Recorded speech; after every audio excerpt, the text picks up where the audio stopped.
boy Stacking here with another edition of Dark Power. We are covering AEW Dark, Impact Wrestling, and the NWA on UWN Primetime Live. As always, before we get started, guys, please make sure that if you hit that like button, comment, share, subscribe if you haven't already. Most importantly, just talk about us with your friends, your fellow professional wrestling fans. Share this. We are a channel that are here for you, and we want to continue to grow. We want to continue to be ever present and at the forefront, and we need your help for all of that, our faithful, loyal viewers and listeners. So let's get straight to it. We have a lot of matches on AEW Dark. A little weird placement towards the end, but started off amazingly hot. Jungle Boy in a fatal four-way against Frankie Kazarian, Evil Uno, and The Butcher. Sorry, not The Butcher, The Blade from Butcher and The Blade. And this was a really fast-paced match. Good match. Almost, I think this is my match of the night coming out of the opening of AEW Dark, which is always incredible.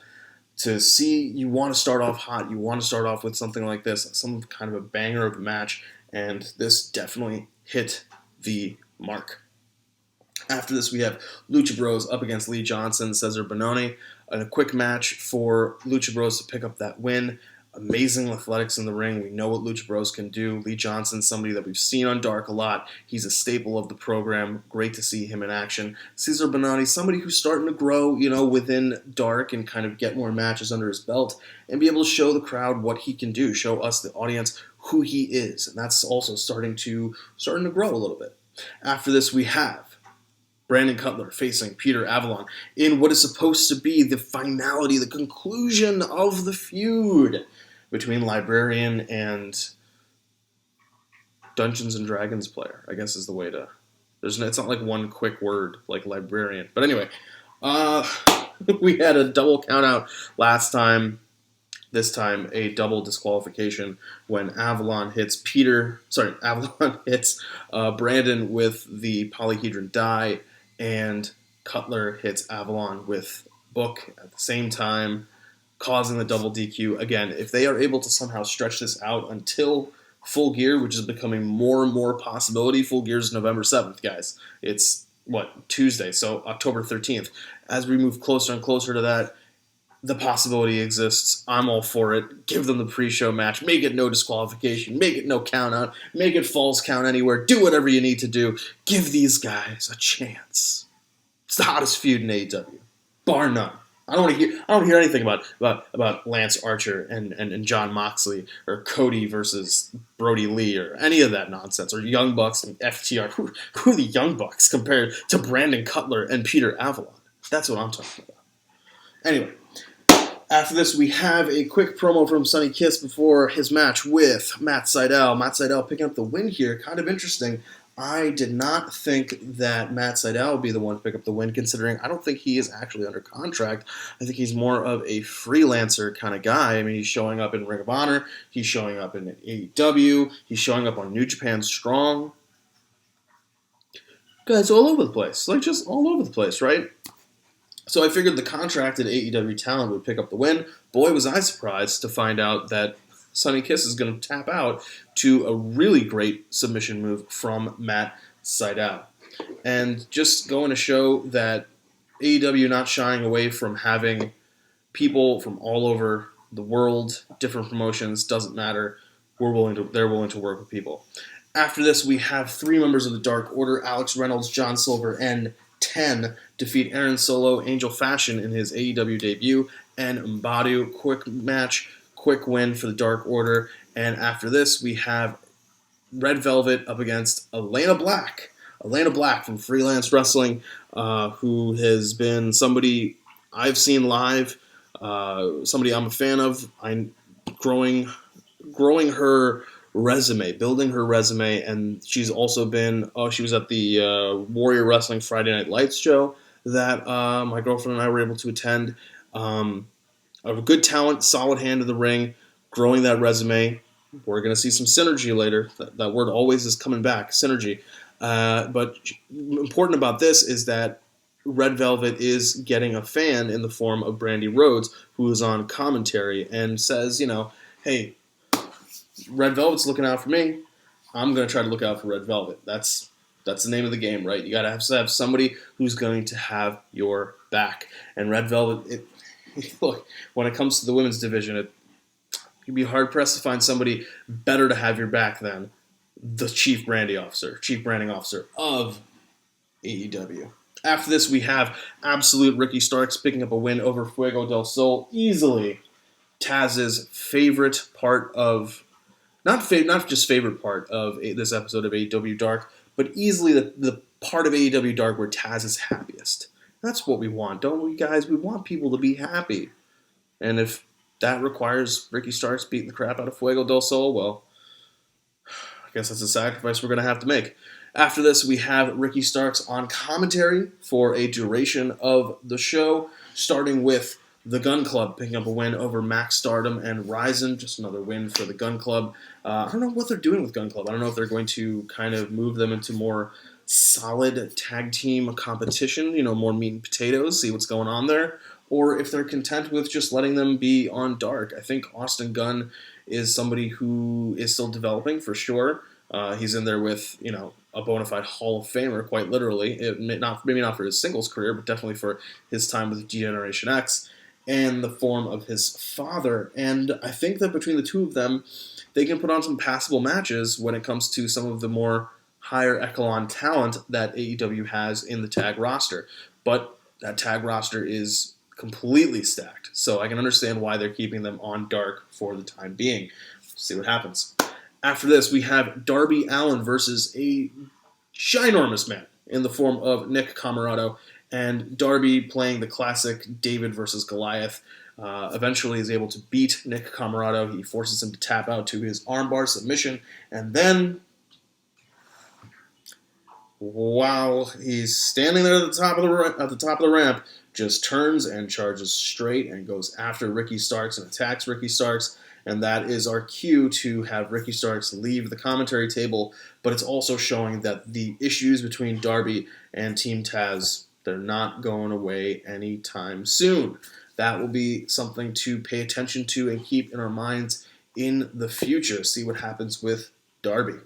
After this, we have Colt Cabana picking up a win over Griff Garrison, and then we have a quick promo from Kylan King before she gets stomped out by Nyla Rose. After this, Nyla and Vicky Guerrero issue a challenge saying that they will not be having matches anymore on Dark or anywhere else until Shida responds to their challenge. And Hikaru Shida, our Full Metal champion, She's been leading the women's division for some time. I don't know what their plan is for who's going to be the one to dethrone her. I know that she is facing Big Swole on tomorrow for Dynamite, and we'll see what happens there for the women's championship. But she's now the longest reigning women's champion for a reason. Part of it is because the AEW women's division needs to have competition, and maybe that's putting the belt back on Nyla. Maybe Chris Statlander is coming back around. I don't know if they want to do Statlander versus Nyla again. I was there for the Revolution match, and they just didn't seem as though they had a lot of chemistry in the ring. Maybe that's something they can work on and build, but we'll see what happens. After this, Joey Janela has a match with D3, picking up the win here. It was not really like a promo. It was like just talking to the camera after the match. He's standing there. Sonny Kiss came out with him, and he's like, Sonny wants something. I want something. We want things. We want accomplishments. We want championships. They are there for a reason. They are there to win. And that's something that Janela is going to keep having to do before they can really, go after FTR. After this, so now here is where I think they had a little bit of a misstep. They have two very short back-to-back matches with similar kind of ideas. So first, Wardlow destroys a guy named Elijah Dean. The match has to end because the referee stops it. And it's about, it's under 2 minutes. After that, in the main event, Eddie Kingston beats Baron Black in under 3 minutes. And it just, I don't know, something about it, it's a submission move. I think they had moved some things around. Maybe it would have been a little bit better. Maybe have Darby and Nick Comoroto have the main event, and then end Dark with Darby going after Ricky. Maybe. Or if you want, have Eddie Kingston in the main event, because maybe there's going to be something he does tomorrow involving him and Lance Archer world title match, then maybe move the Wardlow match, right? Like, you don't need to have two just quick, short matches back to back like that. It's a little jarring, but we'll see what happens. If they're able to learn from their mistakes of just sometimes the matches, the placement seems a little off. I don't know. Maybe they're just like, it's dark, whatever. Who cares? I'm the only guy who cares, right? I'm reviewing it for you guys. But hey, we're watching it, and sometimes you're watching and you're just like, ugh, just what is? I don't understand why it's just snappy back to back when you want to be able to kind of settle into more of a main event feel match, but that is what it is. And with that, we have to move on to Impact Wrestling. So on Impact, we are building out, again, our road to Bound for Glory. We are just got off of the Victory Road stop. We're back in the highway. See, that's something that doesn't make sense to me. At least when WWE did Roadblock, it kind of made sense because you're on the road to WrestleMania. This is a roadblock. But if this is Victory Road, then I get it. Like, in Pokemon it made sense. Like in Red and Blue, Victory Road to the Elite Four. Okay, I guess, but I don't know. Something about it just seems kind of off to me. Anyway, we start off this episode with Moose talking to Scott D'Amore, and I put in my notes just in big capital letters, poor Scott, because he's having to deal with so much. And right now he's dealing with Moose yet again, being upset that nobody's helping him figure out what's going on with EC3. I can understand that. EC3 has been all over the place. It's been just getting in your head, driving you insane. You need to figure this thing out. What do we got to do? We got to talk to Scott. And what's Scott going to do? Scott doesn't give a shit. It's great. It's great. Scott's just like, bro, you got to figure this out on your own. You really got to figure this out on your own. They have a match at Bound for Glory at some undisclosed location. Who knows what that's going to mean? I think it'll be a really good cinematic match. That's something that Impact had been known for some time ago with Jeremy Borash and Matt Hardy in the Final Deletion and the Great War. And, we'll see how they are able to do that again at Bound for Glory. I know Jeremy Borash is now with NXT and WWE. Obviously, Matt Hardy's in AEW. But the things that they did there have set the stage for other cinematic matches and other just great cinematography, works of cinematography. So we'll see what they do with that. I think it'll be one of the highlights of Bound for Glory. However, them kind of not delivering with this burial that was supposed to happen last week kind of left, a sour taste in my mouth. So I'm willing to give them the benefit of the doubt. See how it goes. That's kind of a theme for tonight's episode, is that we constantly have to say, okay, this is where we are. This is what they're showing us. These are the places they could go. Let's see how we get to where we think we could be going. Always fun. Always a fun thing in wrestling. Now, this week's actual episode with in-ring action starts off with a triple threat tag team match between Rosemary and Taya Valkyrie, Kiera Hogan and Tasha Steelz, and Nevaeh and Jessica Havoc. Now here, great mix of teams, great mix of kind of storylines and issues between the teams, and we see Rosemary and Taya Valkyrie pick up the win. After this, there's going to be a little backstage segment with the best man situation. Falaba, we saw him steal the money from Hernandez. He doesn't want to give it over.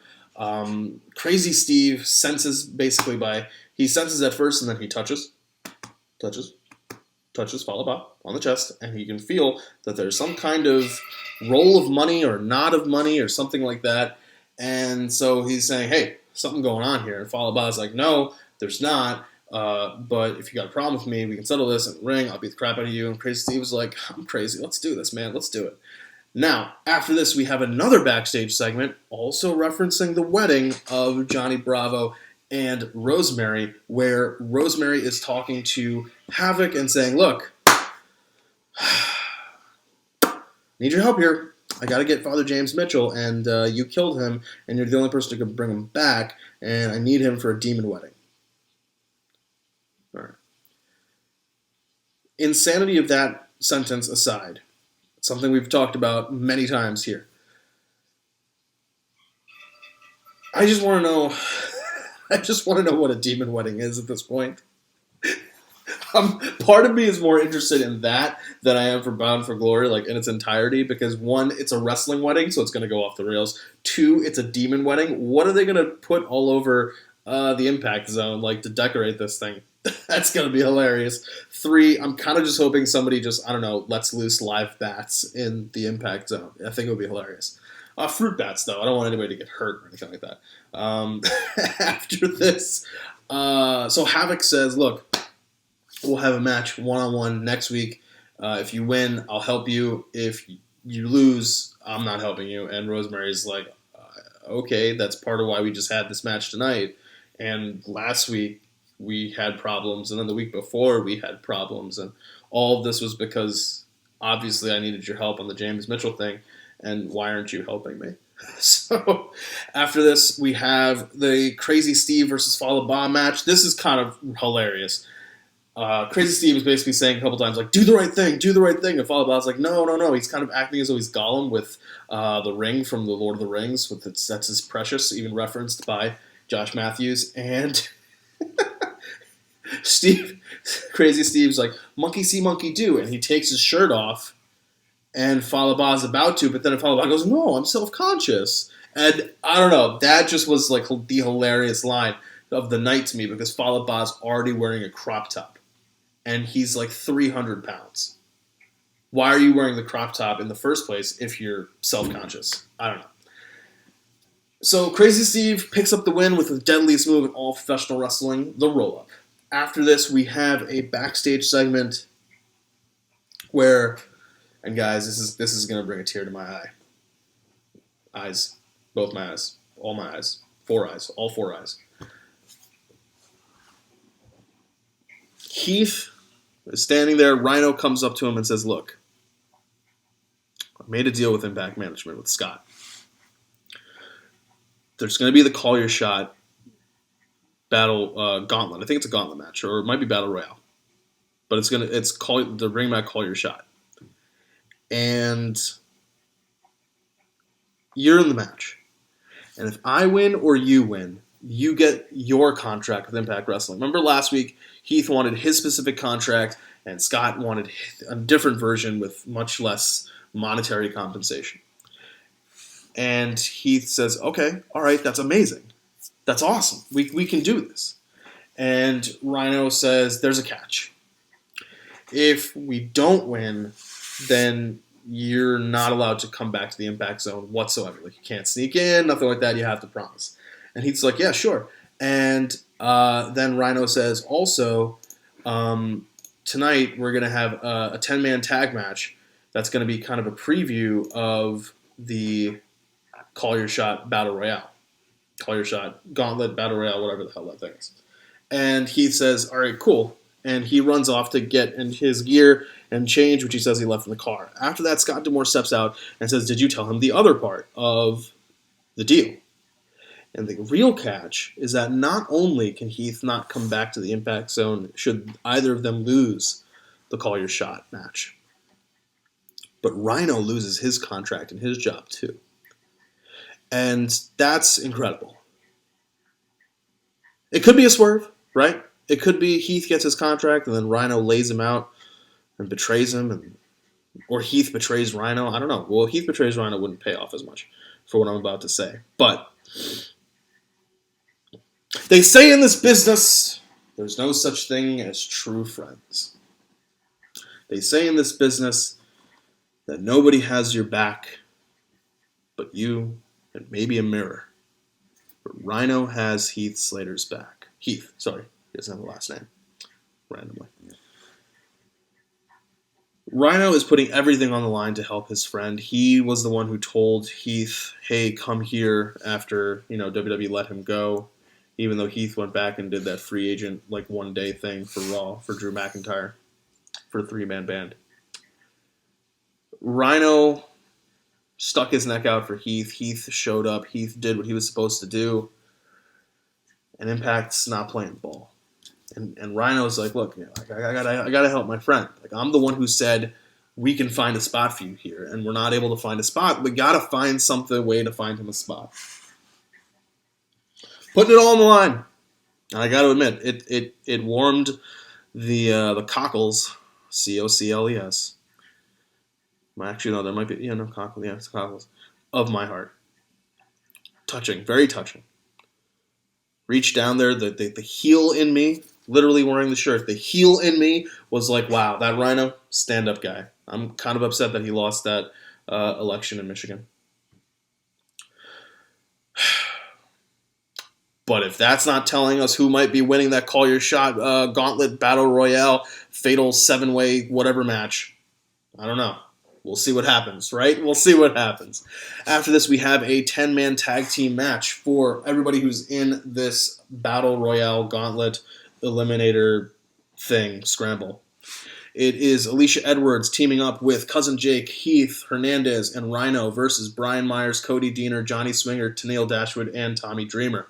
Now, you'll notice that there are people who are against each other in this match. Brian Myers is teaming up with Tommy Dreamer for this match, for example. Cousin Jake is split from his Deaner relative. Cody's on the other side of the match.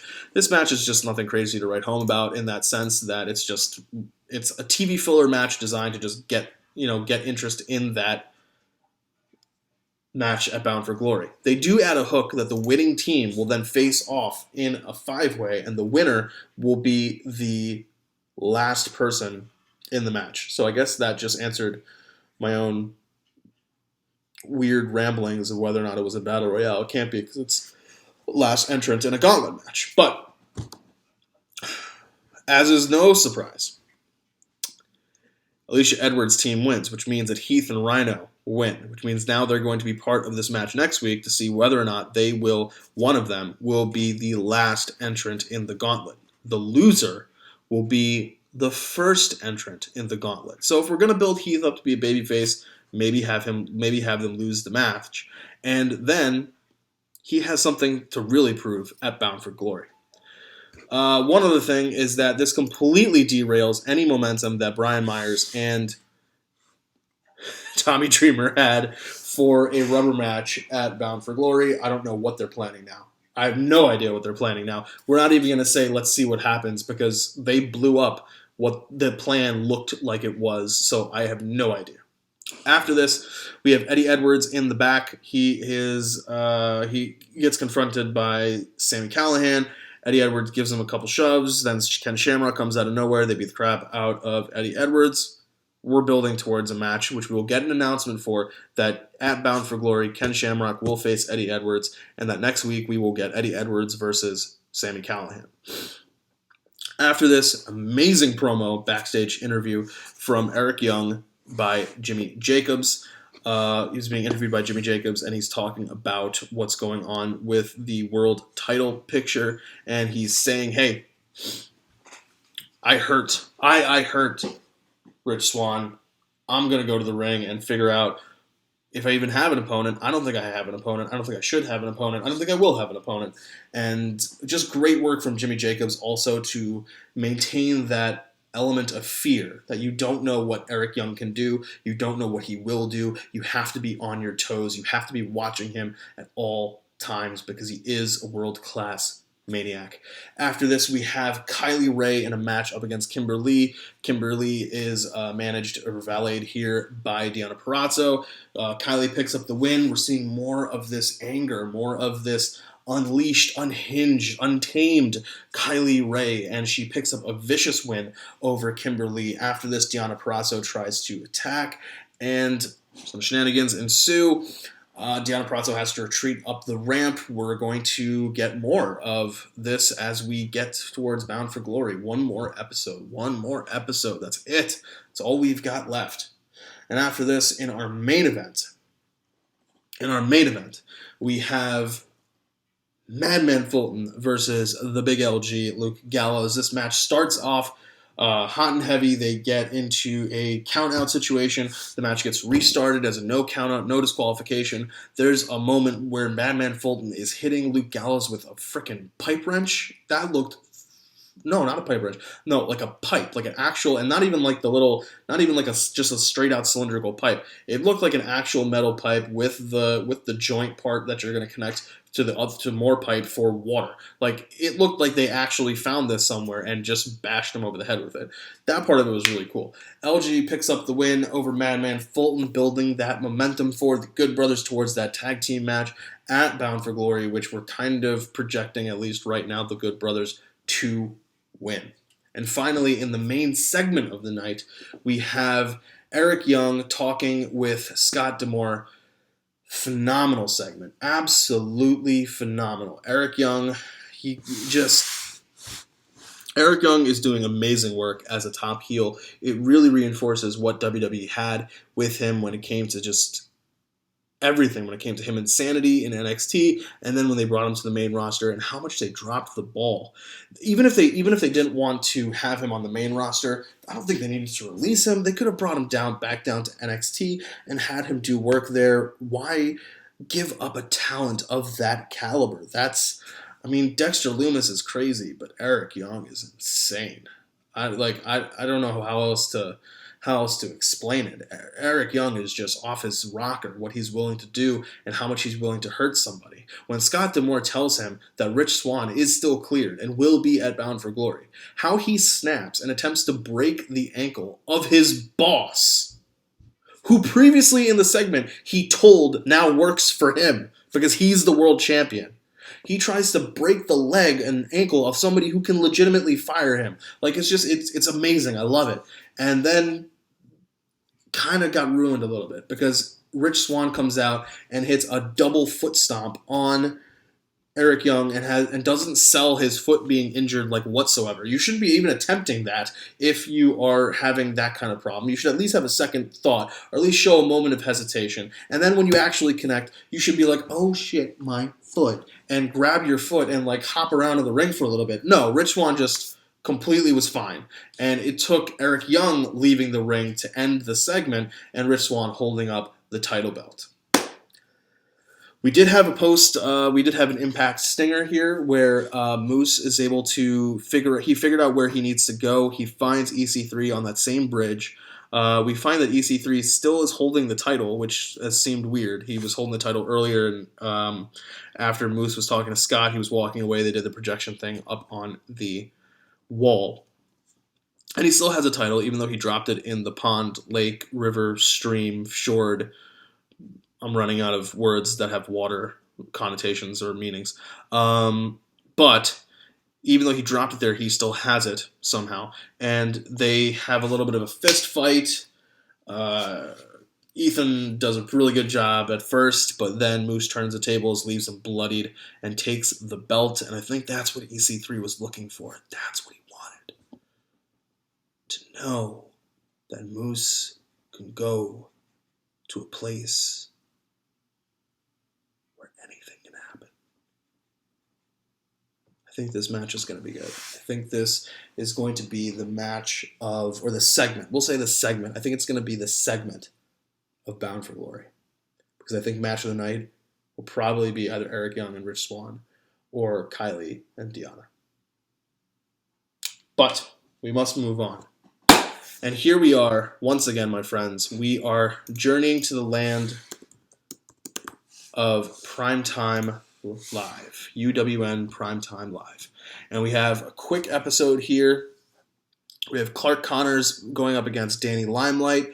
He wins with a small package, a very brutal, back-and-forth, hard-hitting match beforehand, but it's the deadliest move in the game for a reason. Small package. After this, we have a Fred Rosser. He's doing an interview. He's going to be facing... Who is it? He's going to be facing... Chris Masters. He's supposed to be facing Chris Masters. And then suddenly we have a returning James Storm interrupting. And James Storms is like, no, I'm gonna get involved in this. And I think we're going to be getting a triple threat with Fred Rosser, Chris Masters, James Storm. Fred Rosser, for those who don't know, is formerly known as Darren Young from WWE. After this, we have Synergy. Because here we have Heather Monroe picking up a pinfall win over Elena Black. Elena Black, who was just on AEW Dark. Incredible. This match ends with some shenanigans. Heather Monroe's manager is someone who helps her pick up the win. Elena gets a little overwhelmed by the manager being there and takes the loss. I will say also, she also had it during the AEW match. The little mini coffin thing is really cool. I like that aspect of it. After this, we have a just Christopher Dickinson promo saying that he's not going to be there unless he, gets better competition. I'm sure that NWA will be getting him better competition. We've been talking about something for a little while that we are going to be getting an announcement for later in this very episode. After this, Alex Hammerstone is back defending his West Coast Pro Wrestling title against Tresario. Don't know too much about Tresario. The mask thing was kind of cool, but a quick win from Hammerstone over Tresario. I don't see that's the thing. I say quick win because I don't think, I'm not going into any of these matches thinking that the guys or gals from other promotions are going to lose their titles. I don't. I can't expect that because I don't think that those promotions would have title matches where the title changes hands on programming that they don't control. They want it on their shows. So whenever I see one of these title matches, I'm just like, okay, whatever. If it's an NWA title match, a title controlled by the National Wrestling Alliance, I'm more open to saying, yeah, it could change hands. I mean, case in point, we saw it happen with Aaron Stevens and Trevor Murdoch. I don't know. If it's a UWN title, as we will have in our main event, I could see that changing hands because obviously UWN controls it and controls the show. But this is more just, to me, it's almost an exhibition match, even though technically it is a title match. After this, we have our triple threat match where Fred Rosser is going to pick up the win over Chris Masters and James Storms. I like it. I hope that Rosser is coming back for more. Masters, just great to see him. I don't even remember the last time Chris Masters was seriously in a ring. I think it was... I know he's done independent things, but I don't know when the last time he really did a televised, quote unquote television match, even though technically this is pay-per-view, but a television match. That's pretty crazy. Looks great, looked in shape. James Storm, we know what James Storm can do. Always that last call super kick.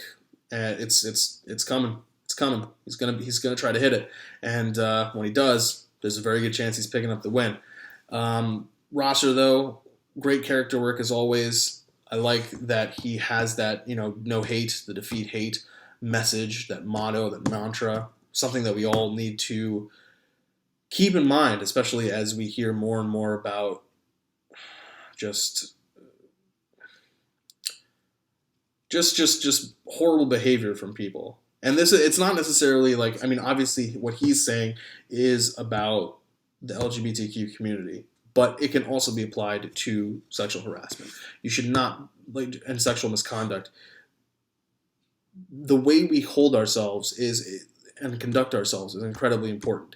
And when you treat someone like that, it's not saying that, I guess you're not saying you hate them, but you hate who they are. You hate what they stand for because they are a human being. They are another person just like you. And that's just a general strong message. So I like it when people like Fred Rosser pick up wins on TV. WWE had the ability to make him a star with the whole "Don't be a bully, be a star" campaign, with with their message of supporting the LGBTQ community. And the fact that, obviously I don't think Finn Balor is not somebody who, obviously I think he supports everybody, but you had built-in situations where you had somebody who was from that community. Even with Sonya Deville, she's from that community. Use that person.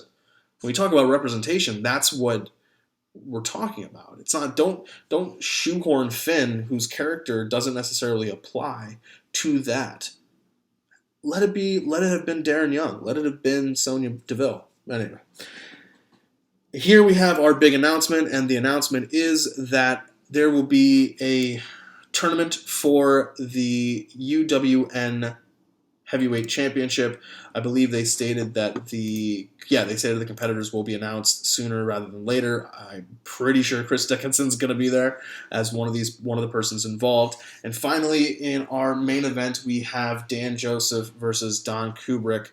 Don Kubrick, also a talent. This is the thing. I'm confusing him. He's the guy with the mask, not Tresario. I was looking at the wrong part of my notes, but some of these guys, some of these gals, like we talked about when we first started adding UWN onto this, I'm not always going to know. Dom Kubrick and Tresario, not people that I'm well versed in, but they look like they are good. They look like they are talents. Dan Joseph is somebody who's starting to grow on me when it comes to, like, he had the previous title match against Levi Shapiro. That was a pretty good match. So I want to see more of this. I want to see more UWN titles, not WCPW titles, not this West Coast Pro Wrestling. Not that I have anything against West Coast Pro Wrestling, but build out UWN titles. That's what they are there for. So let's see more of that, and I'm looking forward to seeing this heavyweight title or world title tournament that they are going to be building towards. And I want to see all the competitors. That's going to be something that's very, very interesting. Will it be a lot of NWA guys? Will it be a healthy mix? Will it be just people that a lot of us aren't familiar with? But this tournament will be a great way for us to become familiar with them. That's going to be important to see. And as they do that, every step of the way, we will be with you. So until next time, guys, make sure to take care of yourselves, wear your masks, take care of your loved ones. We are all going through this pandemic. As always, we are doing it together. Take care of yourselves, take care of your family. And until next time, guys, I'll catch you.